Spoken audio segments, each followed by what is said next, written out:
Okay, we need to talk about KATSEYE. And no, this isn't just another hater video. I really wanted to root for them, a global group, diverse girls breaking the K-pop mold. Sign me up. But lately, looking at KATSEYE feels less like watching a group of talented girls and more like watching a corporate AI experiment that's starting to glitch. From the weirdly adult coded styling to is it puberty or surgery debates, the vibe is just off. Today, I'm breaking down why everyone is whispering about a downfall even while their numbers are up. But let's be real, you can buy a chart position, but you can't buy soul.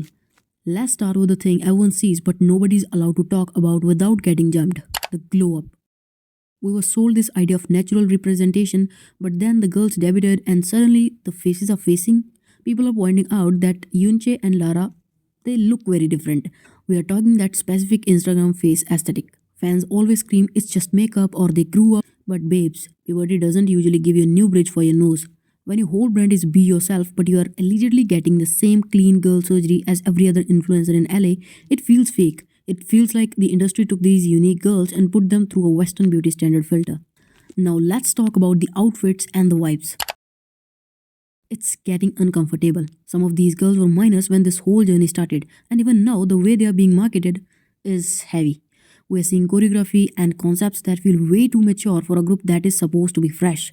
It's like the label is trying so hard to make them it girls that they have skipped the being a person phase. And when the music like Gnarly comes out with lyrics that critics called hollow and brand obsessed, you realize they aren't being treated like artists, they're being treated like billboards.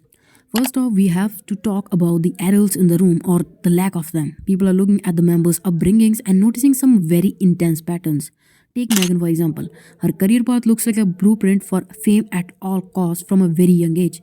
It feels less like a girl following a passion and more like a high pressure push for visibility. Then you have Lara.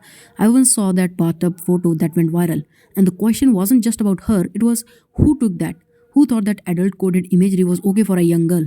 And don't even get me started on Yoonchae. She was sent across the world barely knowing the language into a cutthroat industry while she was still basically a child. It feels like these girls didn't have a childhood, they had a business plan. Where were the boundaries? It feels like parents and the label traded normalcy for a shot at global contract. Now let's talk about the boyfriends because this is where the icon fandom gets scary. Every now and then, each of the member apparently gets spotted with their alleged boyfriends, and people dig up and find everything about who the guy is. And almost all the times, their alleged boyfriends turn out to be problematic in one way or the other. Like, for example, Lara is apparently in a relationship with a guy who's a decade older to her. And yep, when you are in a public domain and so open about your relationships, of course people are gonna judge. But the way icons keep defending her, saying, oh, she's a grown up woman, if she doesn't have a problem, who are you to judge? Bro, the fuck? Grown up? Like being 19 or 20 is not grown up. And of course, if this age gap offends certain people, there's nothing wrong because everybody have their own beliefs and own experiences. But normalizing such things like, okay, once you're above 18, you're free to do whatever you want, date whoever you want. Like, bro, that ain't a good idea at all. And then the attitude thing.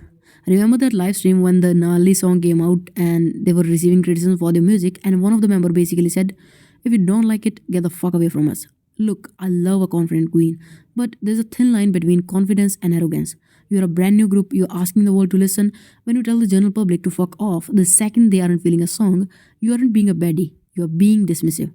It feels like they're living in a bubble where they think they're already legends, but they haven't put in the work to be that untouchable yet. And don't even get me started on the fandom, the icons. If you say anything neutral or critical on TikTok or Reddit, they will hunt you down. There are literally rules in their fan spaces about banning anyone who talks about all of these problematic things or even questions the girl's styling. That's not a fandom, that's a digital bodyguard service. By trying to delete every bad comment, they're making people curious like, what are you hiding? It makes the whole group feel even more manufactured because you aren't allowed to have a real conversation about them. Oh, but they're selling out tours, they have Grammy nods. Yup, I know that. But here's the thing. Success doesn't mean people actually connect with you. You can have the biggest marketing budget in the world and still feel empty. The girls have even talked about the thousands of death threats and the racism they have faced, which is disgusting and shouldn't happen to anyone.